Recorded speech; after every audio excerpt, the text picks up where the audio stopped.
స్వామి ప్రభుపాదుల వారు ఒకటే చెప్పారు, రైల్వే ట్రాక్ అంటే 2 పట్టాలు ఉంటాయి, ఒక పట్ట అంటే నడవదు. మన జీవితం కూడా ఆధ్యాత్మికం భౌతికం 2 ఉంటేనే ఈ వెహికల్ కూడా స్మూత్ గా రన్ అవుతుంది. ఈ భౌతికంగా ఉండేటువంటి ఆటుపోటులు తట్టుకోవాలంటే వాడికి మానసికంగా బలం ఉండాలి. గురువు గారి దగ్గరికి శిష్యుడు వచ్చి ఈ ఆధ్యాత్మికత గురించి అందరికీ చెప్పమని చెప్తున్నారు గురువు గారు, ఎవరు వినట్లేదు, ఇంత టెక్నాలజీ ఉంటే ఆధ్యాత్మికత అవసరమేముంది అంటారు, వాళ్ళకి ఎట్లా నచ్చ చెప్పాలి నేను అని చెప్పి అన్నాడంట.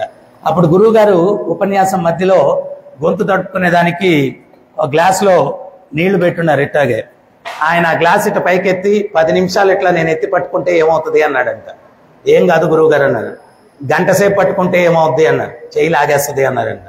రోజంతా పట్టుకుంటే ఏమవుద్ది అన్నాడు, చెయ్యి ప్యారలైజ్ అయిపోద్ది అన్నాడంట. కింద పెట్టేస్తే ఏమవుద్ది అన్నాడు, ప్రశాంతంగా ఉంటారు అన్నాడంట. అప్పుడు గురువు గారు చెప్పారంట, మనసులో 10 నిమిషాలు కష్టం మోస్తే పర్వాలేదు, గంట మొయ్యాలంటే చాలా ఇదిగా ఉంటది, రోజంతా మొయ్యాలంటే ఇంకా దుర్భరంగా ఉంటది. మనసులోని కష్టాలను ఎప్పటికప్పుడు దించి పెట్టేయడానికి ఆధ్యాత్మిక చింతన ఉపయోగపడుతుంది, ప్రతి ఒక్కడికి అవసరము అని చెప్పారు. ప్రతి ఒక్కడికి అవసరం. సో అందువల్ల ఇప్పుడు ఉండేటువంటి ఈ యొక్క స్ట్రెస్ఫుల్ లైఫ్ లో ఖచ్చితంగా 2 ఉండాలా. మీ పిల్లల్ని ఎంకరేజ్ చేసిన దానికి మిమ్మల్ని అందరినీ అభినందిస్తున్నాను. పిల్లలు మీ అందరికీ కూడా బంగారు భవిష్యత్తు ఉండాలా, మీ యొక్క ఫ్యూచర్ లైఫ్ అంతా కూడా అద్భుతంగా ఉండాలా.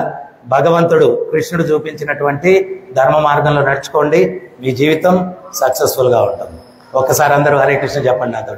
Hare Krishna Hare Krishna Krishna Krishna Hare Hare, Hare Rama Hare Rama Rama Rama Hare Hare. Hare Krishna. Best of luck.